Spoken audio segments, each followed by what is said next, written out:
Is your relationship as strong with God as it was on the first day when you knelt at that altar and you said, God, help me? Or have you become weary? Have you drifted? Have you got away from God? Has your relationship got away from God?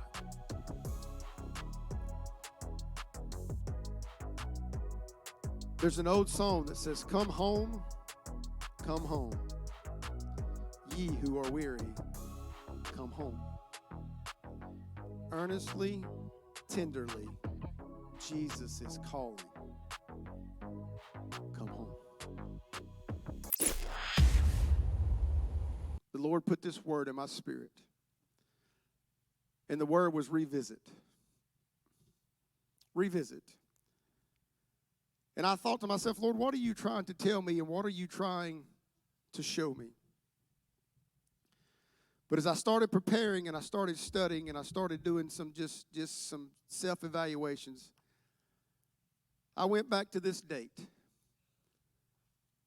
February the 13th, 1985. February the 13th, 1985. At a small country church in Asheville, Alabama, Gum Springs Missionary Baptist Church. Notice I threw the missionary in there.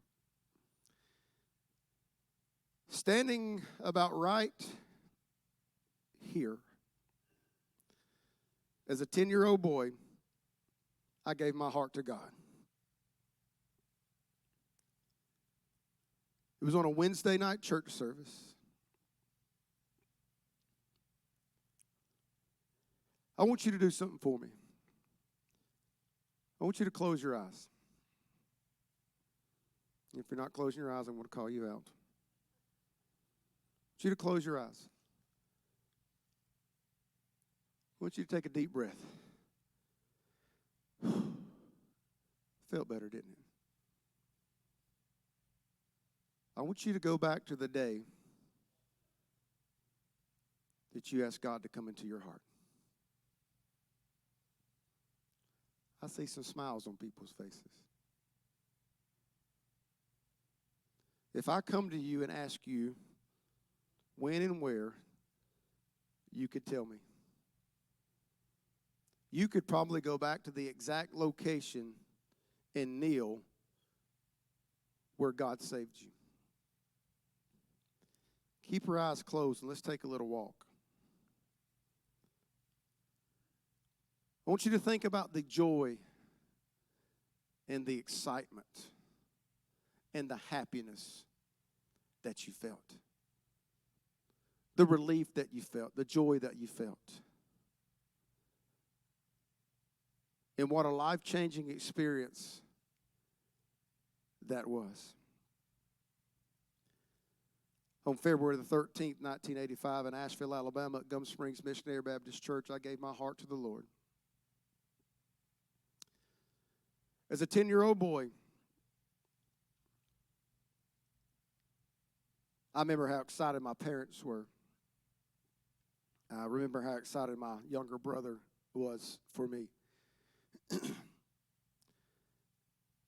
And as life started going on its course that it goes on, we all had ups and downs.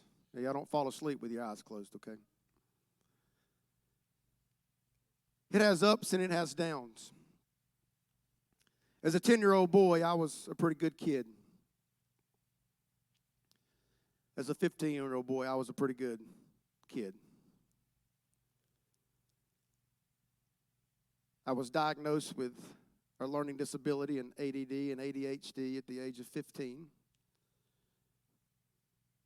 I was a class clown. I was Mr. Asheville High School. I was in special classes for my learning disability.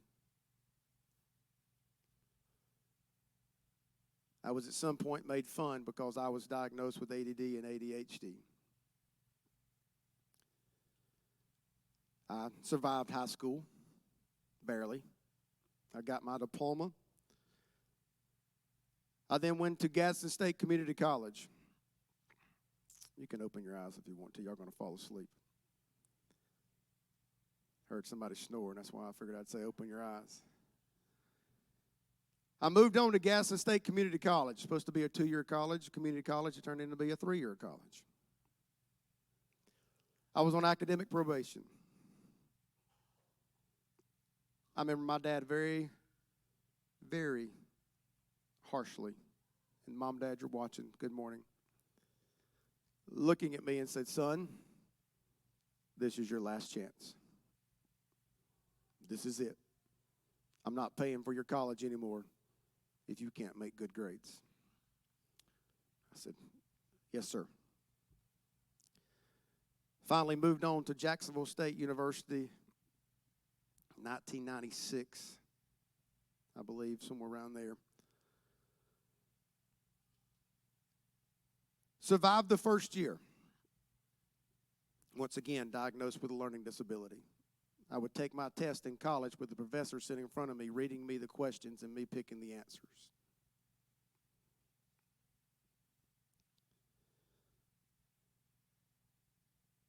When we get off to college, we think we're bigger than we really are. And Brother Marshall, we try things that we shouldn't try. My junior year in college, I figured I would try some stuff. And so I would start partaking in alcohol.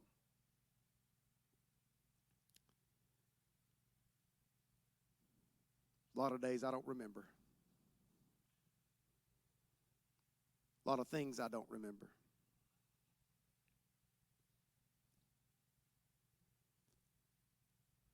But I made it through college. And I graduated, the second person ever in my family to graduate from a 4-year college and earn a degree. But as I got out of college, I thought I was a man. I thought I was bigger than myself. And so I continued with the casual drinking and doing the things that I knew I wasn't supposed to do.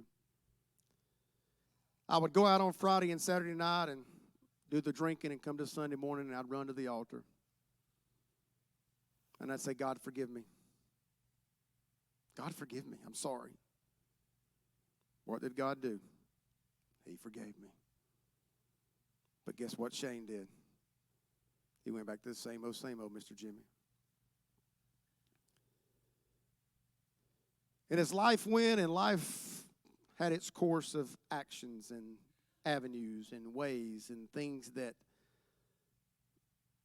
life does. And life brought me to Mobile, Alabama in 2004.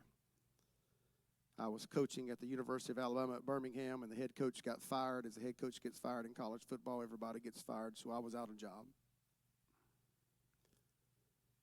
It was July of 2004. I had no job. School starts in about a month. I had no job. A buddy of mine picks up the phone call, calls the coach, Alma Bryant, says, hey, I got a guy needs a job. I didn't know him. He didn't know me. I didn't know Mobile, Alabama. I definitely didn't know the bio.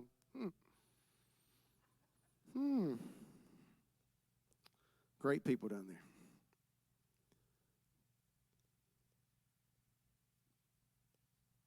So I got in a Nissan Pathfinder, and I drove 6 hours. Arrived at Tillman's Corner at 1:05 in the morning, and I got off the interstate, and I said, God, where am I?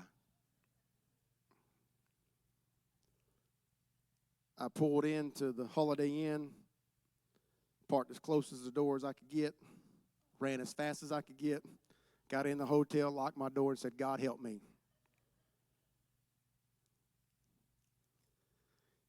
Went on the interview the next day with Eric Collier, which used to be at Theodore, which is now at South Alabama. Hired me on the spot. I make the 6-hour track back home and tell my parents that Mom and Dad, I'm moving 6 hours away. I don't know anybody. I don't know anything. I just going because I got to have a job. And me at, God, I don't know, was 30 years old. My dad laid across my bed, screaming, saying, please don't go. God's looking at some of you today and saying, please don't go. So I took the job, moved 6 hours away from home. Only person I knew was Pastor Box. That's the only person I knew in Mobile, Alabama. I called him up the week I got here and says, look, I'm in Mobile. I got to have a church. He says, this is where I'm at. I said, I'm staying in Tillman's Corner. I said, that's where I got my apartment at. He says, we're 10 minutes away. Come visit. I come to visit.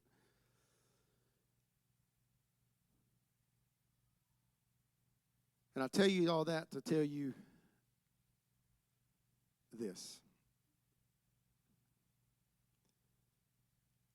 That God's got a plan for your life.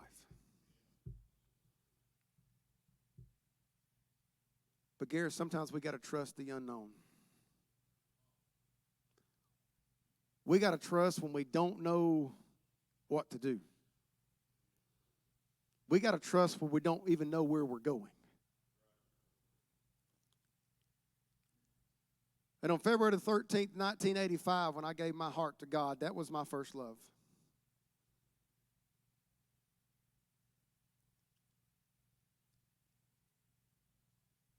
And I started looking over some stuff and some notes and some things. And in September of 2004, I went on my first date with my beautiful bride. I can tell you where we went. I can tell you who was there. I can tell you where we sat. I can tell you she asked me for my number. I'm lying, I'm lying, I'm lying, I'm lying, I'm lying.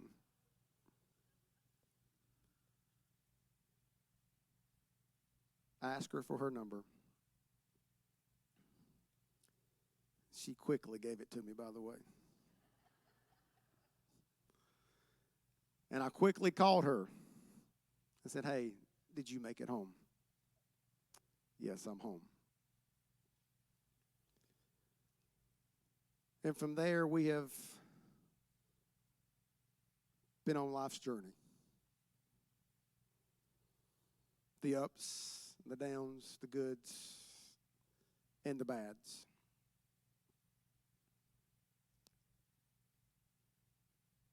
And as I was preparing this message today, the text was going to come out of Revelations 2 and 4. And this is the 7 churches in Revelation. But it says in Revelations 2 and 4, this is the angel of the church writing to Ephesus here. And he tells them all the good things that they've done. He says, I know your works and your labors and your patience, and that you cannot bear those who are evil, and you've tested those who say they are apostles and are not, and you've found them liars, and you've persevered, and you have patience, and you've labored for my name's sakes and have not become weary. But look to number 4. My Bible says, nevertheless. Pastor always says it's that 3-letter word. It starts with a B and ends with a T. It's got a U in the middle. But I have this against you, that you have lost your first love. Are you in love with God as much as you were on the first day that you got saved? Is your relationship as strong with God as it was on the first day when you knelt at that altar and you said, God, help me? Or have you become weary? Have you drifted? Have you got away from God? Has your relationship got away from God?